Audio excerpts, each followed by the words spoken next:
கார்த்திகை மைந்தா கடம்பா கடம்பனை இடும்பனை அழித்த இனியவள் முருகா தனிகாசலனே சங்கரன் புதல்வா கதிர்காமத்துறை கதிர்வேல் முருகா பழனி பதிவாழ் பாலகுமாரா வினன் குடிவாழ் அழகிய வேளா செந்தின் மாமலையூரும் செங்கல்வராயா சமரா புரிவாழ் சண்முக தரசே காரா குழலால் கலைமகள் நன்றாய் என்னாயிருக்க யான் உனை பாட என்னை தொடர்ந்திருக்கும் எந்தை முருகனை பாடினேன் ஆடினேன் பரவசமாக ஆடினேன் ஆடினேன் நாவினன் போதியை நேசமுடன் ஞான் நெற்றியில் அணிய பாச வினைகள் பற்றது நீங்கி உன் பதம் பெறவே உன் அருளாக அன்புடன் ரட்சி அன்னமும் சொன்னமும் மெத்தமத்தாக வேலாயுதனா சித்தி பற்றடியேன் சிறப்புடன் வாழ்க.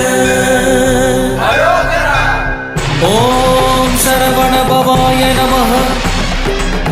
ஓம் சரவண பவாய நமஹ. வாழ்க.